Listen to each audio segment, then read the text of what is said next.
जय। स्वागत करते हैं हमारे शिक्षा गुरु हिज ग्रेस तुलसी गोविंद प्रभु जी का।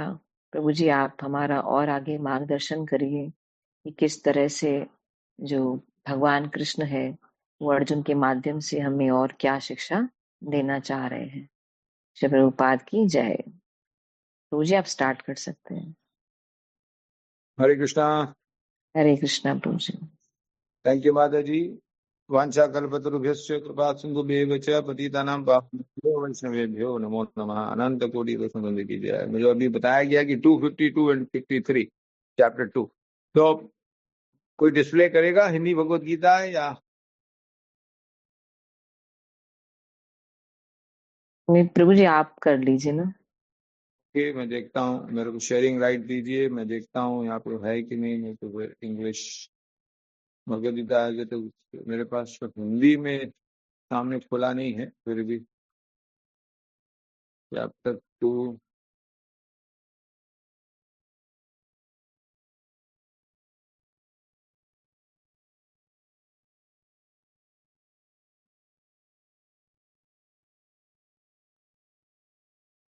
के या किसी के पास खुला है तो वो पढ़ना शुरू करे। ट्रांसलेशन 52-53। एक सेकेंड।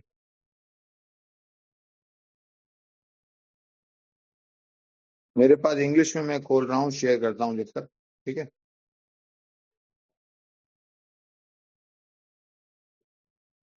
मैं रीड करूं क्या प्रभु जी? हाँ, रीड करो आप। जी।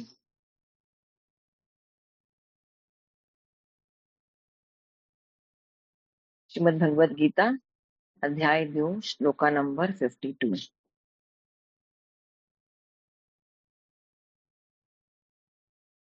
यदा ते मोहकलिलं बुद्धिव्रतितरिष्यति तदा गन्तस्य निर्वेदं श्रोतव्यस्य श्रुतस्य च। जब तुम्हारी बुद्धि मोह रूपी सघन वन को पार कर जाएगी तो तुम सुने हुए तथा सुनने योग्य सबके प्रति अनन्य मनस्क हो जाओगे। ओके।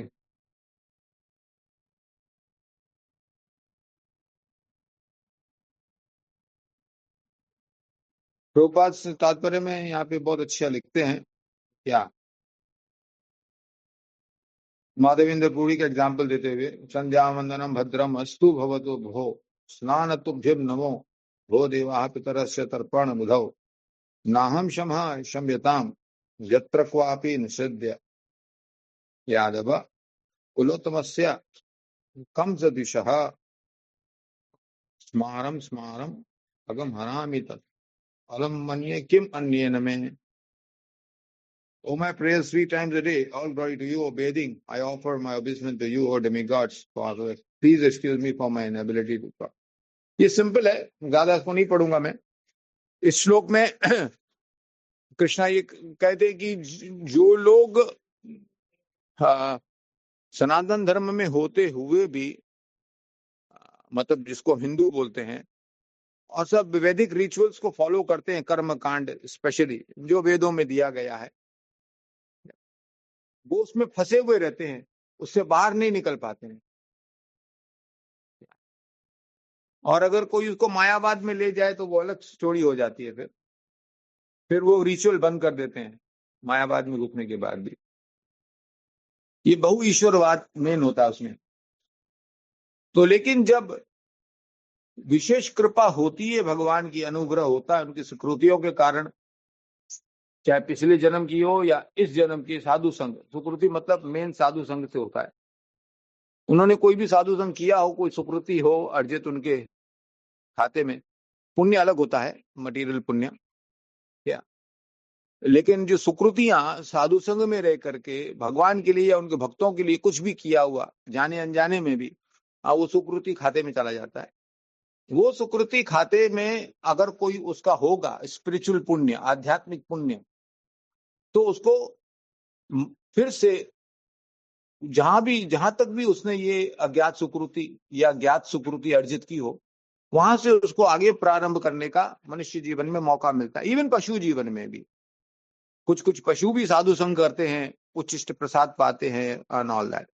क्या तो वो जीव आत्मा चाहे वो किसी भी शरीर में हो, उनको फिर से सुकृतियां और ज्यादा अर्जित करने का, साधु संग करने का, ज्ञात और अज्ञात सुकृति फिर से अर्जित करने का मौका मिलता है। ये बिल्कुल जर्नी अलग है, स्पिरिचुअल जर्नी।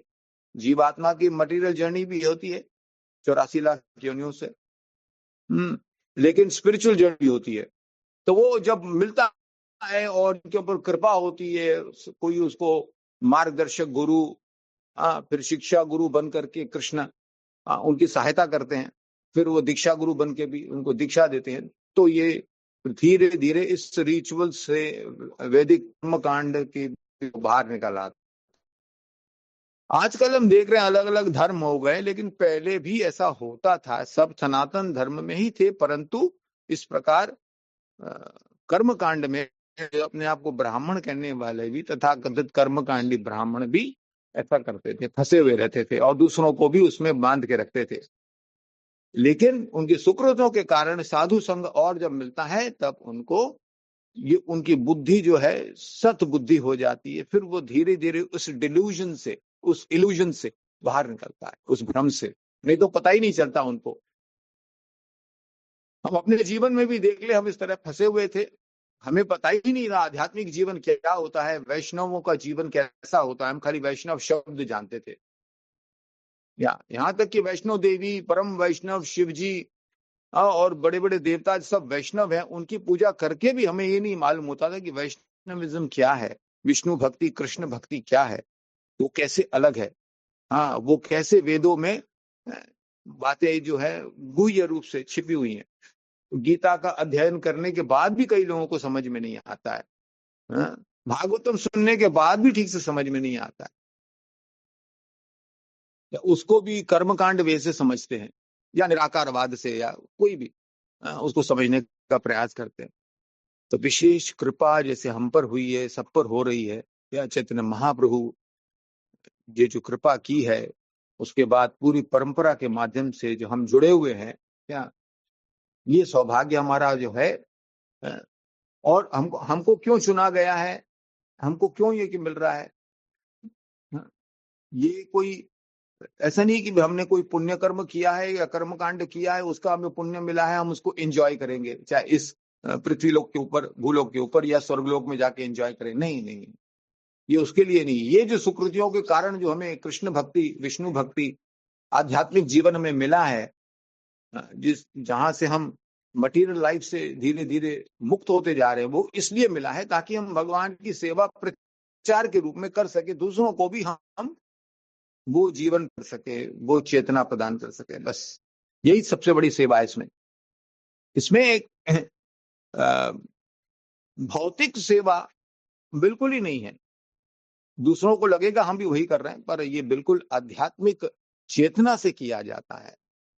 जो ऊपर से ऐसा लगता है कि हम भी वही कुछ कर रहे हैं, प्रसाद वितरण या शास्त्र वितरण या ज्ञान वितरण हम जो भी करते हैं, या भगवान का नाम लेते हैं, या जो भी करते हैं, सब ये कर्म कांड नहीं है। ये 8वां अपराध है अगर हम इन सबको कर्म कांड समझें। हर एक विशेष करके हमारी साधना हरे कृष्ण महामंत्र के जब को वेदों में वर्ण देकर शुभ सकाम कर्म, कर्म कांड के समान सभी। हाँ, हाँ, तो हम उससे बाहर होना, इसीलिए 10 अपराध में इसको जोड़ा गया है।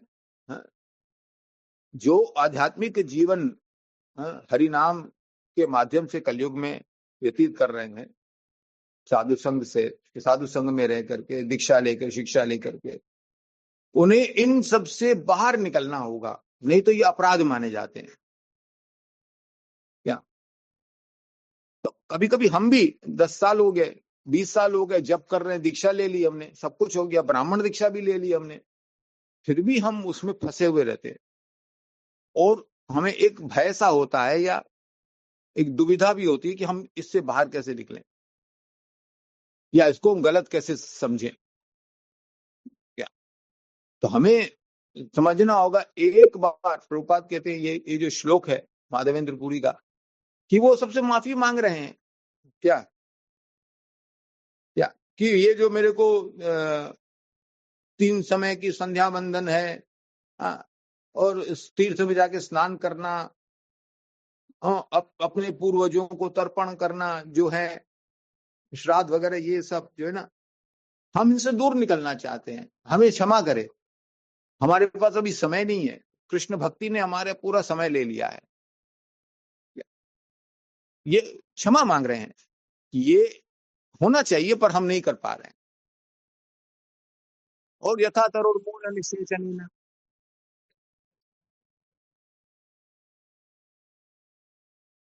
जैसे हम जड़ में पानी देकर के पूरे वृक्ष को सींचते हैं, पेट में आहार देते हैं, तो पूरे शरीर को हम स्वस्थ रखते हैं। उसी प्रकार से सब कुछ भगवान से उद्भूत है। क्या वो सर्व कारण कारणम अहम सर्वस्य प्रभु। तो कृष्ण भक्ति करके हम सब कुछ कर रहे हैं, कुछ भी रह नहीं जाता उसमें, एवरीथिंग इज इंक्लूडेड। लेकिन कभी कभी हमको दिखाना पड़ता है लोगों को, कृष्ण भक्ति में लाने के लिए कि भाई हम भी अपने पूर्वजों की पूजा कर्मकांड वे से या अलग से स्पेशली ऑर्गेनाइज करते हैं ताकि लोगों को लगे कि परंतु इसकी कोई आवश्यकता नहीं है। इस प्रकार से माफी मांगी अपने पितरों से, देवी देवताओं से। क्या ये पंचासूना यज्ञ जो अलग अलग प्रकार के होते हैं, उन सब देवताओं से अगर माफी मांग लें क्या मन में, ऐसा नहीं है कि हमको अहंकार आ गया और हम देवी देवताओं का अपमान करें या उसके विरुद्ध कुछ सोचें या बोले ना, ऐसा नहीं है। हम उनके प्रति क्या, हर प्राणी के प्रति हम सद्भाव रखते हैं, सम्मान देते हैं सबको। तो ये होना चाहिए, हमारे पितर हो या देवी देवता हो या कोई भी प्राणी हो, कोई भी वस्तु हो, भगवान की पूरी सृष्टि को हम भगवान का ही स्वरूप समझ करके उन सबको हम उन सब के साथ व्यवहार करते हैं। परंतु उद्देश्य हमारा बदल गया है, और उसके साथ साथ कुछ विधियां बदल गई हैं, कुछ प्रायोरिटीज जो हैं वो बदल गई हैं। हमारा प्राथमिकता जो हम देते हैं अभी, वो सब बातें चेंज हो गई है। वैसे भी छोटे सी आयु में मनुष्य जीवन 24 घंटा लेकर के हम सब कुछ तो कर नहीं पाते थे और कर पाएंगे नहीं। तो इसके लिए हमें गुरु परंपरा के माध्यम से ये सब कुछ इंक्लूडेड, ऑल इंक्लूसिव कृष्ण भक्ति हमें मिली है, और यही लोगों को धीरे धीरे हमें समझाना है। नेक्स्ट श्लोका, सॉरी समय हो गया, नेक्स्ट श्लोका फटाफट पढ़े। जी प्रभु जी। श्लोका नंबर 53। श्रुति विप्रीपन्ना ते यदा स्थायस्ति निश्चला समाधावचला बुद्धिस्तदा योगम वाप्यसि। जब तुम्हारा मन वेदों की अलंकारमयी भाषा से विचलित ना हो और वह आत्म साक्षात्कार की समाधि में स्थिर हो जाए, तब तुम्हें दिव्य चेतना प्राप्त हो जाएगी। हरे कृष्णा। अब यहाँ पे प्रभुपाद लिखते हैं परपट में, तात्पर्य तो अपने सब सुन लिया है, सॉरी अनुवाद तो सुन लिया आप लोगों ने। वेदों के अलंकारिक जो शब्द हैं, भाषा है, उनसे हमें बाहर निकलना है। कई लोग अभी भी फंसे हुए रहते हैं उसमें। यहाँ प्रभुपाद लिखते हैं कि जब हम कृष्ण को रियलाइज करेंगे तो उसी को हम आत्म साक्षात्कार बोलते हैं। कृष्ण साक्षात्कार को आत्म साक्षात्कार माने जीव तत्व, परमात्मा तत्व, क्या ब्रह्म तत्व, परमात्मा और भगवान क्या है, कृष्ण क्या है, ये सब इंक्लूडेड है उसमें। कृष्ण भावनामृत मतलब रियलाइजेशन ऑफ कृष्णा, कि कृष्ण कौन है, हाँ, और किस प्रकार से उनके विभिन्न प्रकार के अवतार होते हैं, पुरुष अवतार, गुण अवतार, लीला अवतार, क्या जो भी है उनके, उन सबको हम एक साथ भागवतम में समझते हैं। भगवत गीता पूरी तरह हम नहीं समझ भी पाए, क्या वो तात्पर्यों से हमको प्रभुपाद समझाते हैं, परंतु भागवतम उसके बाद आता है। भागवतम में सब कुछ होता है, सब कुछ। माने ये वेद व्यास जी ने जो लास्ट में ये जो संकलन किया इसका, नारद मुनि की कृपा से, अपने गुरुदेव की कृपा, उसमें सब कुछ आ जाता है। क्या जब हम कृष्ण का साक्षात्कार करेंगे, हाँ, तो सबका साक्षात्कार होता है। आत्मा साक्षात्कार तो छोटी सी बात है, उसके बाद जितने भी तत्व हैं उन सबका साक्षात्कार है, सबका ज्ञान हमें हो जाता है यथारूप में, एक्चुअल जिसको बोलते हैं, रियल नॉलेज जिसको, हाँ। Therefore, one's only business is to discharge one's duties in Krishna consciousness. तो हम लोगों का एक ही उद्देश्य है, एक ही हमारा कर्तव्य है कि हम कृष्ण भक्ति के जितने भी नियम हैं, यम हैं, क्या, उन सबको फॉलो करते हुए दृढ़ता पूर्वक, श्रद्धा पूर्वक, निष्ठा पूर्वक हम कृष्ण भक्ति में लग जाएं। ये विश्वास होना चाहिए। सर्वधर्मान परित्यज्य माम एकम। ये नहीं सोच, कोई हिटलर ऐसा नहीं बोल रहा है सबको छोड़ दो, मेरे पास आ जाओ, मेरे दल में आ जाओ, तुम इस पार्टी में आ जाओ, उस पार्टी को छोड़ दो, ऐसा नहीं।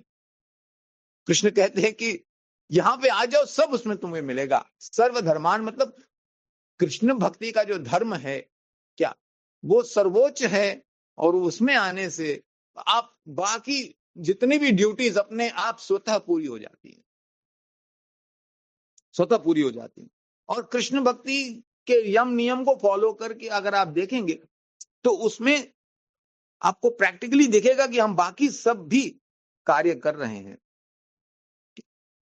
हाँ, बाकी जितने भी दूसरे लोग कर रहे हैं अपने अपने विधियों से, हम कृष्ण भक्ति की विधियों से वो सब भी संपन्न कर रहे हैं। ये धीरे धीरे अपने आप स्पष्ट होता जाएगा, ठीक है। और लास्ट में one is sure to achieve results by such activities and attain conclusive knowledge. इसको कंक्लूसिव नॉलेज, जैसे 18वां अध्याय है फॉर एग्जाम्पल, संन्यास की सिद्धि, कंक्लूडिंग, है ना, लाइक दैट सब कुछ समझ में आ जाएगा। उसमें 18वें अध्याय में देखिए भगवान ने बहुत कुछ लिखा है। One has only to carry out the orders of Krishna or his representative, the spiritual master, और कुछ नहीं। और ऐसे नहीं है कि भी गीता और भागवत और हमारे गुरु के जो हमको शिक्षाएं मिलती हैं उसमें कुछ भी विरुद्ध है कर्मकांड के या वेदों के ज्ञान के विरुद्ध, ऐसा कुछ भी नहीं है, या इनकम्प्लीट है, ऐसा भी नहीं है। न विरोध है क्या उसमें, और ना ही उसमें कुछ छूटा हुआ है। Everything is there.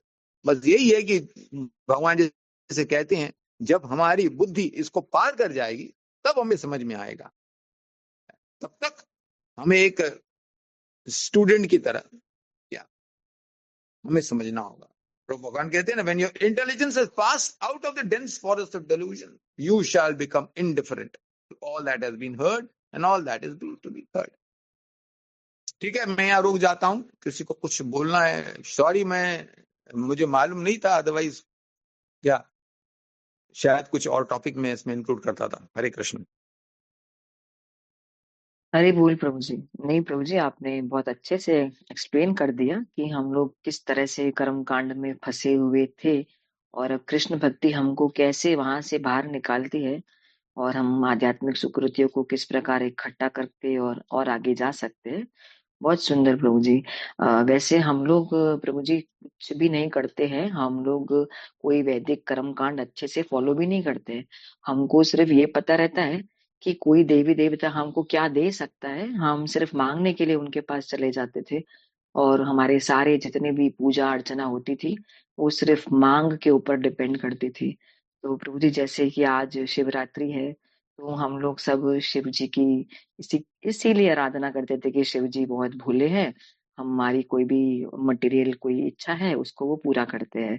तो हम तो सिर्फ इसी तरह से ही देवी देवताओं को यूज करते हैं, हम कोई अच्छे से वैदिक कर्मकांड भी फॉलो नहीं करते हैं।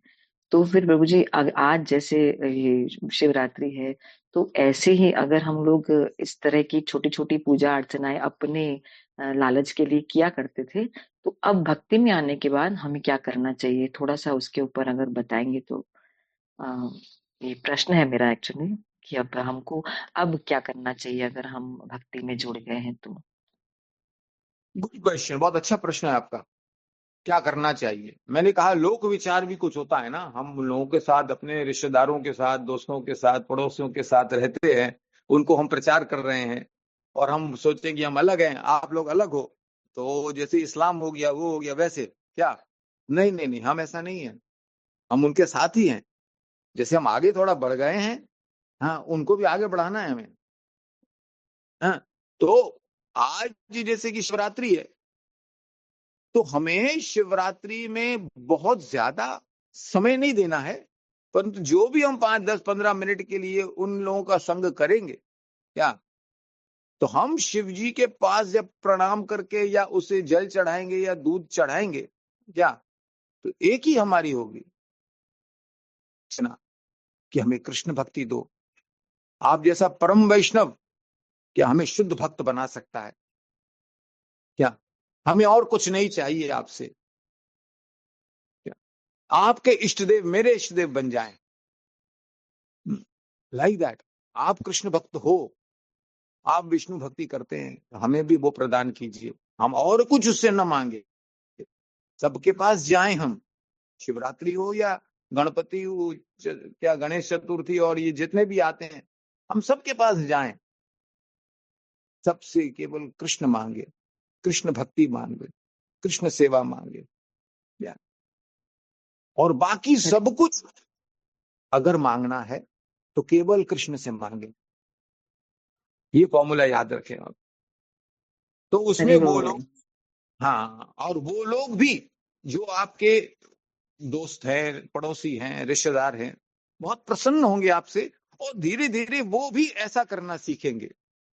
ये तो उन्हें मालूम ही है सबको, कि चाहे कृष्ण भक्ति हो, शिव भक्ति हो, कोई भी देवी देवता की भक्ति हो, उपासना हो, हमें निष्काम करनी चाहिए, कुछ मांगना नहीं चाहिए, ये उन्हें मालूम है। क्या, निष्काम भक्ति, निष्काम सेवा। तो इस पॉइंट को लेकर के, क्या, कि निष्काम बनने का मतलब ये नहीं है हम एक, क्या बोलते हैं, अचेत वस्तु की तरह। हम चेतना वाले हैं, क्या, हम कामना से रहित नहीं हो सकते, लेकिन हमारी कामना को प्यूरिफाई करना है, कामना को स्पिरिचुअलाइज करना है, आध्यात्मिक कामनाएं रखनी है, क्या, तो वो हम उनको कलकेट करें, ये आइडिया उनके माइंड में डालें कि अब शिव जी से जा करके, क्या, आत्म साक्षात्कार, भगवत साक्षात्कार, वेदों का जो वेदांत है, हाँ, वो प्राप्त करने का प्रयास करें, वो उनसे मांगे और कुछ न मांगे। बस ये सिंपल मैसेज है। हरे कृष्ण। थैंक यू प्रभु जी, थैंक यू सो मच। तो बस हमको शिव जी से कृष्ण भक्ति मांगनी है, और जो भी कुछ मांगना है वो केवल कृष्ण से मांगना है। बहुत सुंदर प्रभु जी, ये फॉर्मूला बहुत सुंदर है और हम लोग इसको अप्लाई करने की कोशिश करेंगे। थैंक यू सो मच प्रभु जी मार्गदर्शन करने के लिए। और है किसी का कोई? जी जी प्रभु जी, बोलिए। जगत की है, एक स्त्री अपने पति से ही सब कुछ मांगेगी, किसी और से नहीं मांगेगी। जी जी जी, बिल्कुल बिल्कुल। ना, तो हमें भी कृष्ण को अपना पति मानना है, वो जगत पति है, उसी से सब कुछ मांगना है हमें।